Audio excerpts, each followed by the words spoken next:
코로나로 인해서 교회에 모이지를 못하고 우리 각 가정에서 이렇게 온라인으로 예배를 드리고 있습니다. 하나님께서 성령으로 여러분들의 있는 그 처소에 함께 하시고 또 주님의 영광으로 충만하게 채워주실 줄 믿습니다.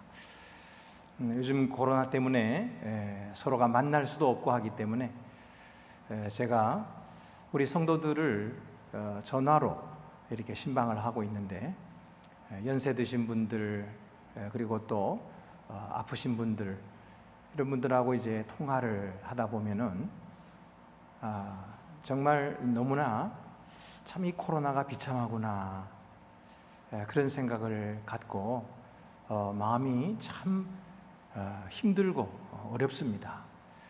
어떤 분은 이 몸에 기존 질환이 있기 때문에 이렇게 백신을 맞을 수도 없고, 그렇기 때문에 오랜만에 교회 좀 나오려 그랬더니 또 이렇게 방역 단계가 최고로 올라가서 교회를 나오지도 못하고 집에 안에 있으면 계속 지내다 보니까 너무너무 답답하고, 그래서 정말 그 마음이 황폐해지고 있다는 사실을 제가 이렇게 듣고 볼 때에 이 얼마나 이 코로나 팬데믹이 잔인한가, 우리 성도들이 얼마나 큰 어려움을 겪고 있는가 하는 것을 다시 한번 느끼고 마음이 아팠습니다.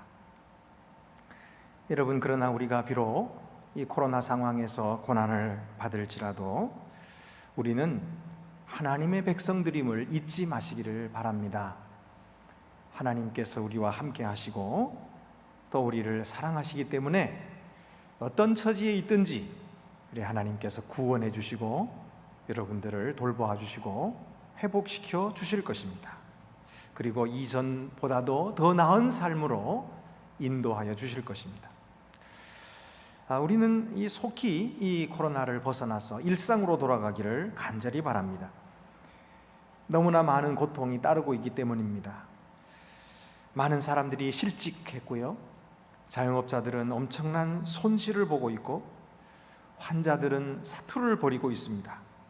의료진은 탈진해 가고 있고, 방역당국은 여러 가지 난제들과 씨름하고 있고, 교회와 성도들은 대면 예배를 향해서 간절히 갈망하고 있지만 나올 수가 없는 이런 일들을 생각할 때에 하나님께서 속히 우리를 일상으로 돌아갈 수 있게 해달라고 우리가 간절히 기도해야 되겠습니다. 그러나 우리가 과거로 돌아갈 수는 없습니다. 그리고 돌아가서도 안 됩니다. 왜 우리가 과거로 돌아갈 수 없고 돌아가서도 안 되는 것입니까? 그 이유는 첫째로 오늘 우리의 고난은 우리의 잘못으로 말미암아 초래된 일이거나 또는 우리를 더 나은 사람으로 만들기 위한 하나님이 주신 것이기 때문입니다. 인간의 모든 불행은 죄로부터 왔습니다. 아담과 하와가 하나님이 지으신 에덴 동산에 살 때는 불행이 없었습니다. 그런데 죄가 들어옴으로 말미암아 모든 인간에게 불행이 생기게 됐습니다. 그래서 인간은 죽음에 이르게 된 것이죠. 오늘날에도 인간이 하나님 없는 삶을 살았기 때문에, 탐욕으로 자기 만족만을 추구했기 때문에, 그리고 하나님이 창조하신 자연 질서를 파괴했기 때문에 이와 같은 인류의 대재난을 맞이하게 된 것입니다. 그러므로 이제 우리 믿는 자들이 제사장의 사명을 깨닫고 이 세계를 위해서 먼저 잘못을 뉘우치고 그리고 새 삶을 살기로 결단하며 세상을 위해 기도해야 합니다. 세상이 이전에 즐기던 무별한 그런 삶으로 돌아가지 않고 이제 다시 새로운 삶으로 시작할 수 있도록 우리가 기도해야 되겠습니다. 우리의 잘못 때문이 아닌 고난이라 할지라도 하나님은 우리를 더 낮게 만들려고 하신 것이지 뒤로 미끄러지려고 하게 고난을 주신 것은 아니기 때문에 우리가 더 나은 곳으로 가기 위해서 과거로 돌아가서는 안 되는 것입니다. 이스라엘 백성들이 바벨론에 포로되어 고난받고 있는 것은 그들이 하나님의 없는 삶을 살았기 때문입니다. 그들은 여호와 하나님과 거룩한 성에 대해서 그럴듯한 말로, 유창한 말로 그렇게 표현했지만 실제로 그들의 삶에서는 하나님을 떠났던 것이죠. 오늘 이사야 48장 1절 말씀에 야곱의 집이여 이를 들을지어다 너희는 이스라엘의 이름으로 일컬음을 받으며 유다의 허리에서 나왔으며 여호와의 이름으로 맹세하며 이스라엘의 하나님을 기념하면서도 진실이 없고 공의가 없도다. 그들은 말뿐이었던 것이 하나님 앞에서 진실함이 없었고 세상 앞에 공의를 행하지 않았던 것이죠. 그들의 이런 위선은 아주 굳어질 대로 굳어졌습니다. 2절부터 4절 말씀입니다. 그들은 거룩한 성 출신이라고 스스로 부르며 이스라엘의 하나님을 의지한다 하며 그의 이름이 만군의 여호와라고 하나. 4절입니다. 내가 알거니와 너는 완고하며 내 목은 쇠의 힘줄이요 내 이마는 노시라. 완고하게 그들은 고집을 부리며 하나님께 돌아오지 않았습니다. 얼굴에 철판을 깔고 회개할 줄 몰랐던 것이죠. 이것이 바로 이마가 노시라는 뜻입니다. 뿐만 아닙니다. 그들은 끈질기게도 우상 숭배를 했습니다. 5절 하반절입니다. 내가 이것을 내 신이 행한 바요 내가 새긴 신상과 부어 만든 신상이 명령한 바라 말하지 못하게 하였느니라. 그러므로 하나님의 은혜를 받아 그들이 해방돼서 고국으로 돌아가더라도 결코 이와 같은 과거로 회귀해서는 안 될 것입니다. 원상으로 복귀해서는 안 되는 것입니다. 그들은 새롭게 길을 찾아야 했던 것입니다. 하나님께서 기뻐하시는 일, 하나님의 마음을 흡족하게 해드리는 새로운 삶으로 그들은 다시 거듭나야 했던 것입니다. 오늘 우리들도 마찬가지입니다. 이런 고난을 겪고서도 옛날로 돌아간다면 이 고난은 아무런 의미가 없을 것입니다. 여러분, 우리는 이 고난을 통해서 옛날로 돌아가는 것이 아니라 새로운 삶이 시작될 수 있도록 해야 될 것입니다.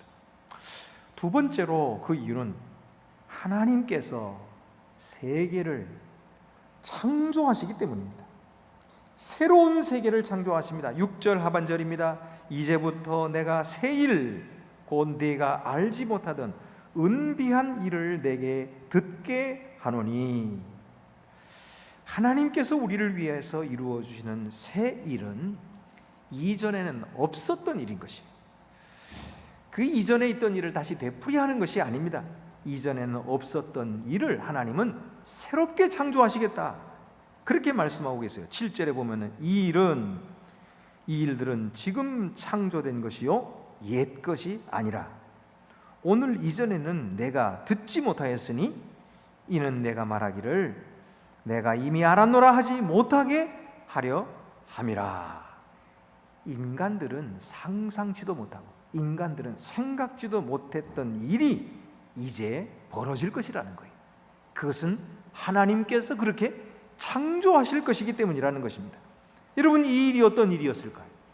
바벨론에 포로되어 있는 이스라엘 백성들에게 있어서는 바사왕 고레스가 이스라엘 백성들을 해방시키는 그런 조서를 내리는 것이죠. 그것은 생각지도 못했고 상상치도 못했던 하나님의 역사로 이스라엘 백성들이 고국으로 돌아오게 되는 일이었습니다. 그런가 하면은 오늘날 죄에 빠져 영원히 멸망받을 인류에게 있어서는 그것은 어떤 일일까요? 그 새 일이란 하나님의 아들이신 주 예수 그리스도를 보내주심으로 말미암아 그로 말미암은 구원을 약속해 주신 것입니다. 이것이 바로 하나님이 이루실 새 일이라는 것이죠. 여러분, 마침내 하나님께서는 만세전에 우리를 위하여 계획하시고 뜻하신 바를 이루실 때가 된 것입니다. 예수님께서 이 세상에 오셔서 사람들에게 행하신 일도 사람들을 과거로 돌려보내시는 일이 아니었어요. 오히려 사람들에게 새로운 길을 열어주시고 영원한 삶으로 인도하셨던 것이죠. 가늠 중에 붙들렸던 여인의 이야기를 얼마 전에 우리가 했었죠. 그 여인을 돌로 치려고 정죄하려고 바리새인과 서기관들이 돌을 들고 왔을 때 우리 주 예수께서는 너희 중에 죄 없는 자가 먼저 돌로 치라 하시고 그 여인을 건져주셨어요. 그리고 나서 그 여인에게 뭐라고 말씀하셨습니까? 나도 너를 정죄하지 아니하노니 가서 다시는 죄를 범치 말라 라고 말씀하심으로써 그를 자기의 가족으로 돌려보내 주십니다. 그러나 그를 과거의 일로 돌려보내시는 것이 아닙니다. 그를 새로운 삶으로 돌려보내시는 것이죠. 이것이 바로 그리스도께서 행하시는 일입니다. 10명의 나병 환자들이 주 예수여 우리를 불쌍히 여기소서 하고 불렀을 때에 예수님께서 너희 몸을 제사장에게 보이라. 그들이 가다가 깨끗함을 입었어요. 그때에 그 10명 중에 한 사람만 예수님께로 돌아와서 감사를 했죠. 바로 사마리아인이었어요. 그때 예수님께서는 그 사람에게 뭐라고 말씀해 주셨습니까? 일어나 가라, 내 믿음이 너를 구원하였느니라. 그를 자기 가족에게로 돌려보내시면서 구원받은 새 사람이 되어 돌아가게 하시고 새 삶을 살게 하셨던 것입니다. 여러분, 오늘 성경에 보면은 사도 바울도 음행하는 고린도 교회 성도들에게 가르치기를 이런 일들은 이방인 중에서도 없는 일이라 참 부끄러운 줄 알아라 이렇게 말씀하시면서 적은 누룩이 온 덩이에 퍼지지 못하도록 해라 이렇게 말씀하고 있습니다. 너희는 누룩 없는 자인데 새 덩어리가 되기 위하여 묵은 누룩을 내버리라 그렇게 말했던 것이에요. 여러분, 이것이 교회가 가야 할 길인 것입니다. 교회는 과거로 회귀하는 것이 아닙니다. 교회는 미래로 나아가야 하는 것입니다. 새 역사를 창조하시는 하나님의 손길을 따라서 새로운 길로 과감하게 용기 있게 그렇게 걸어 나가야 하는 것이 바로 교회인 것입니다. 너희는 누룩 없는 자라고 말씀하셨죠?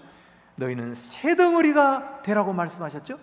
그러므로 여러분, 우리들은 이 코로나가 끝난 후에도 과거로 돌아가서는 안 됩니다. 하나님께서 예비하신 미래로 새로운 역사로 나아가야 할 것입니다. 우리 교회는 과거도 좋았습니다. 자랑스러운 과거입니다. 그러나 만약 우리가 그런 과거의 자랑에 매여 있고 그런 과거에 안주하려고 한다면 하나님께서 기뻐하지 않으십니다. 하나님은 우리 교회의 미래에 놀라운 일을 계획하고 계십니다. 내가 너희에게 새 일을 이룰 것이라고 말씀해 주고 계시는 것입니다. 그러므로 여러분, 코로나가 끝나고 나면 우리가 다시는 과거로 돌아가서는 안 됩니다.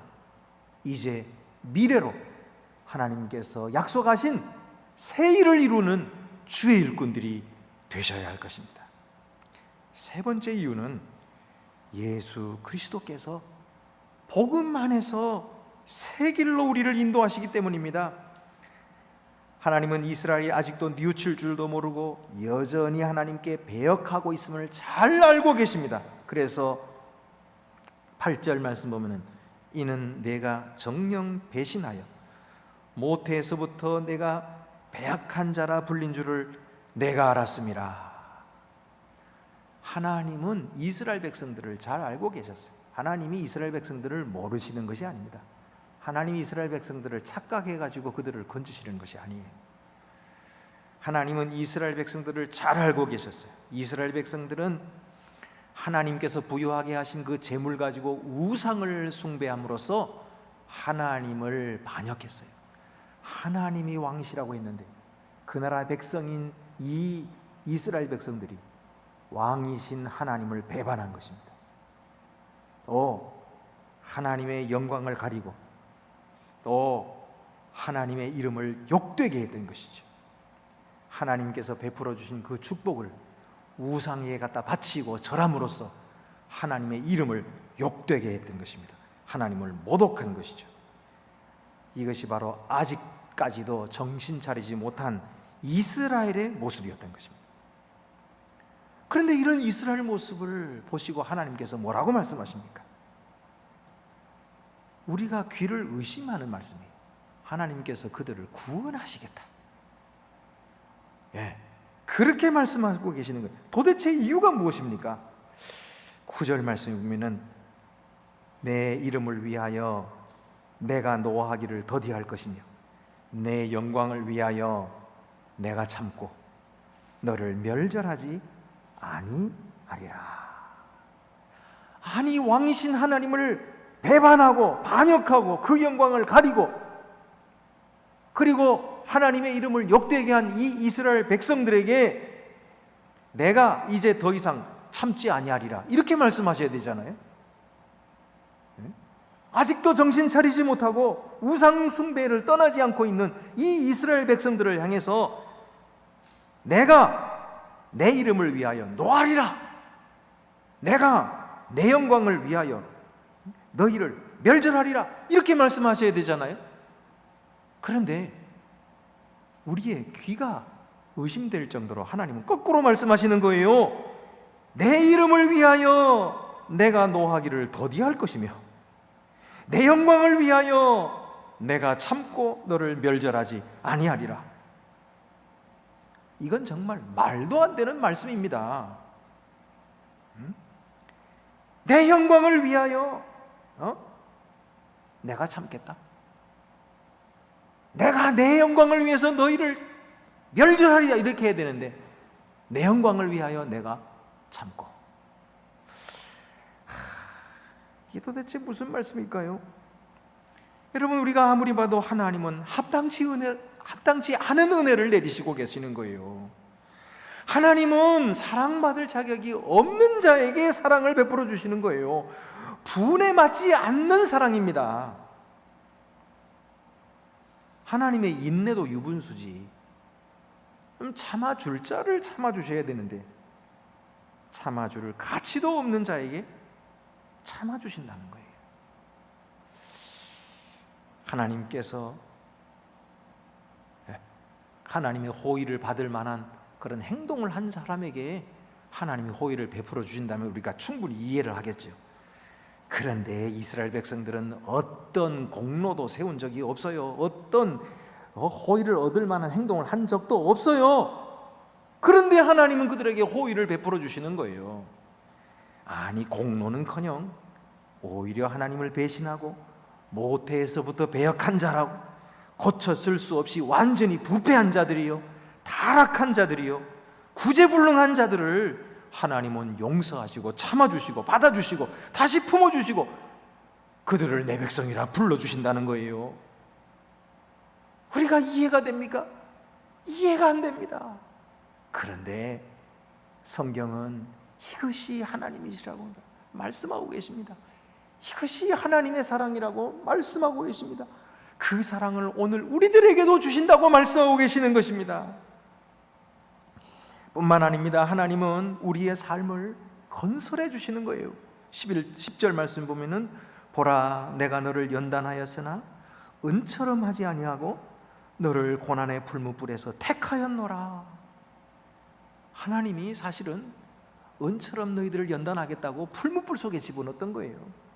그래서 용광로 속에 집어넣어가지고 이스라엘 백성들을 고난받게 하시는데 하나님의 마음이 얼마나 약하신지, 하나님의 마음이 얼마나 그냥 아프신지, 그냥 이스라엘 백성들이 고통당하는 것보다도 하나님은 더 아프신 거예요, 마음이.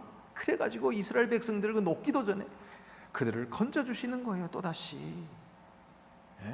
그래서 내가 너희를 은처럼 하지 않는다, 이렇게 말씀하셨어요. 은은 완전히 물이 되어서 녹아야, 그래야 거기서 불순물이 다 제거되고 나오잖아요. 그런데 이스라엘 백성들에게 하나님은 그렇게 하지 않으시고 나는 너희에게 은처럼 하지 아니하겠다, 그리고 너를 고난의 풀무불에서 택하였노라, 그들을 건지시겠다고 또 말씀하시는 것입니다. 여러분, 우리도 마찬가지입니다. 우리도 우리 죄로 말미암아 고난 받을 때가 있지요.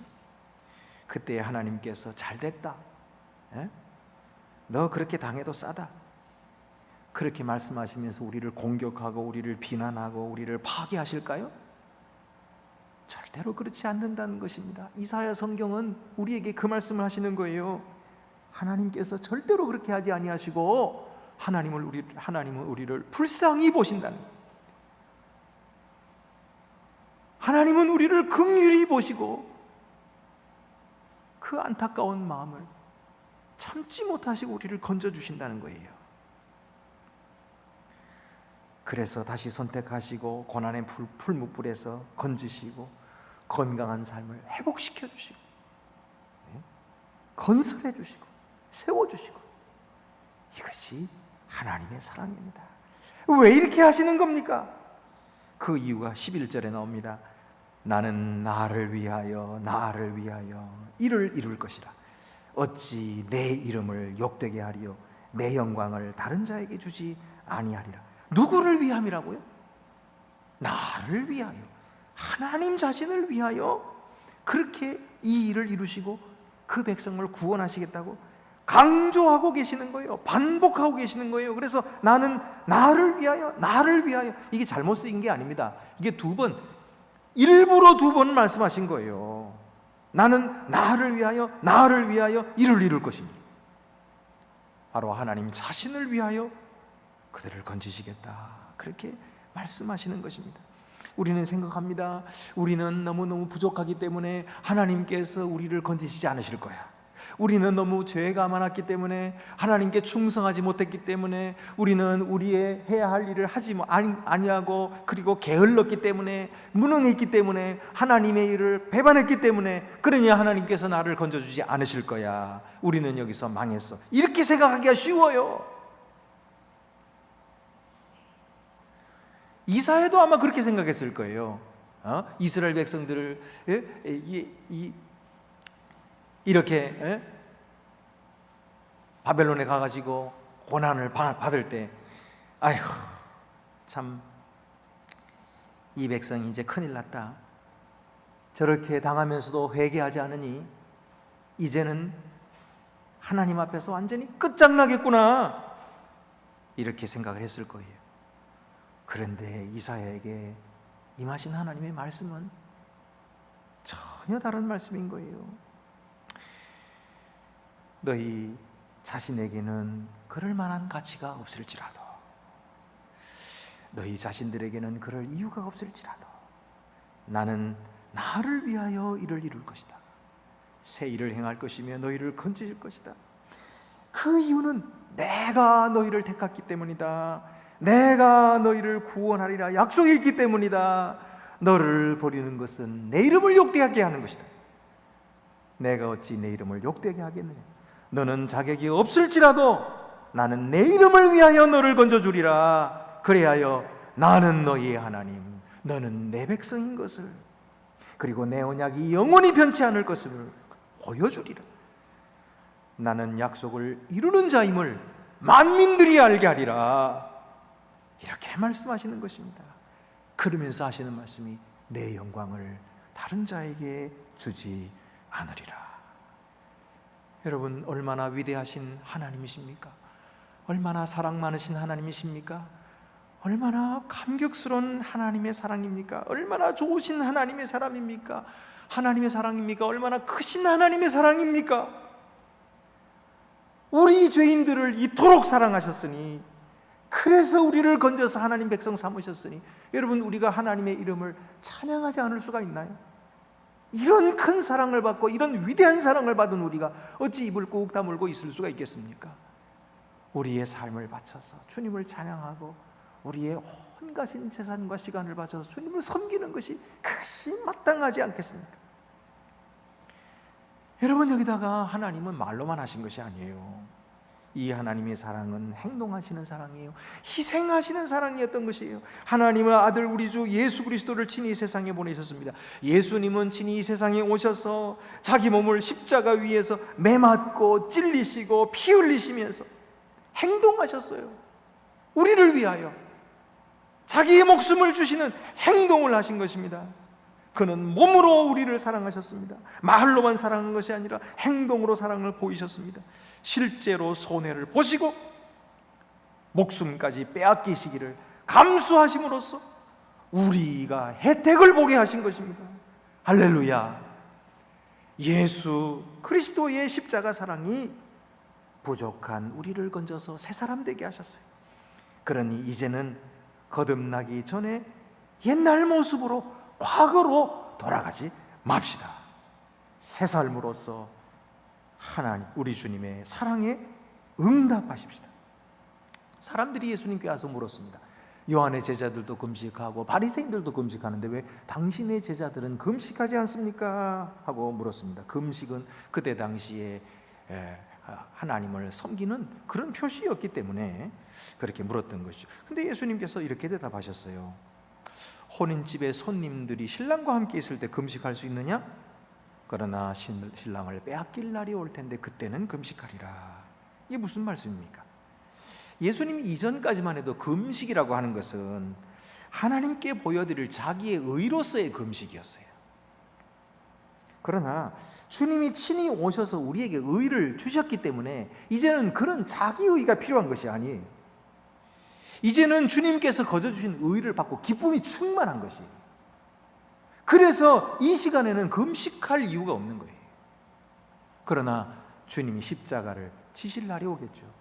그때는 주님의 고난에 동참하는, 주님을 사랑하는 마음에서 금식하게 되겠죠. 똑같은 금식이지만 자기의 의를 세우기 위한 금식이 아니라 예수 그리스도를 사랑하여 그 고난에 동참하려고 하는 자발적인 금식, 그 금식으로 완전히 달라지는 거예요. 여러분, 우리가 코로나가 끝난 다음에 옛날 모습으로 돌아가면 안 됩니다. 우리는 다시 우리의 일상으로 돌아갈 때는 그 일상이 하나님과 함께, 하나님의 말씀과 함께, 기도로서 성령과 함께 동행하는 완전히 거듭난 새 사람으로 돌아갈 수 있게 되기를 바랍니다.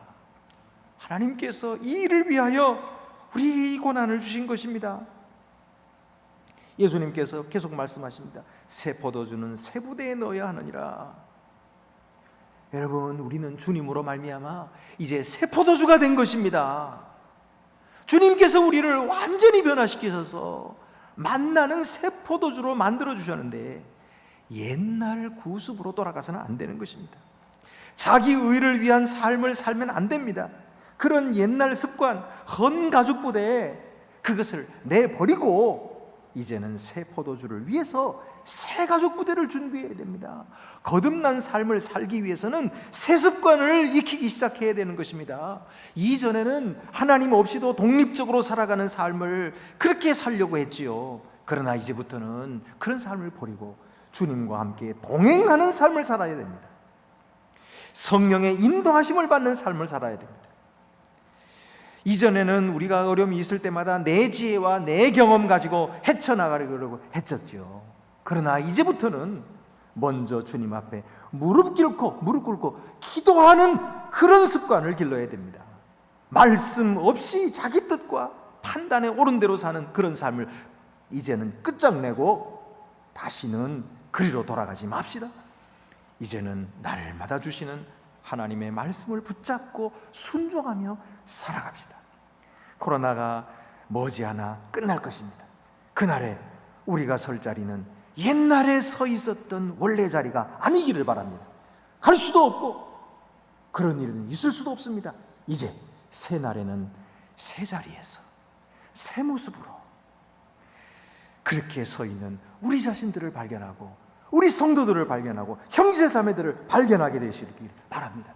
지금 우리가 서로 얼굴을 볼 수 없지만은 우리가 다시 만나는 그날에는 변화된 모습으로 우리 주 예수께서 우리를 신부로 삼으셨으니 정결한 신부로서 하나님의 영광을 우상에게 바치지 아니하고 오직 주님만 사랑하고 주님께만 영광을 돌리는 그런 신실한 신부들로서 아름다운 자리에서 아름답게 만날 수 있게 되기를 바랍니다. 기도드리시겠습니다. 은혜로우신 아버지 하나님, 코로나로 말미암아 일상을 잃어버렸습니다. 하나님 아버지, 많은 고통을 당하고 있습니다. 주여 불쌍히 여겨주시고 속히 일상을 회복시켜 주시옵소서. 그러나 아버지 하나님, 우리가 과거로 돌아가지 말게 해주시고 과거의 습관으로 되돌아가지 말게 해주시고 이제 이 고난을 통해서 우리는 새로운 습관을 익힐 수 있게 도와주시옵소서. 우상을 섬기지 아니하고 하나님을 섬기는 주의 자녀들이 되게 하여 주시고 새로운 습관을 익혀서 새로운 삶의 모습으로 다시 우리 형제 자매들을 변화된 모습으로 만나는 복된 주의 성도들이 다 되게 하여 주시옵소서. 우리 주 예수 그리스도의 이름으로 기도드리옵나이다. 아멘.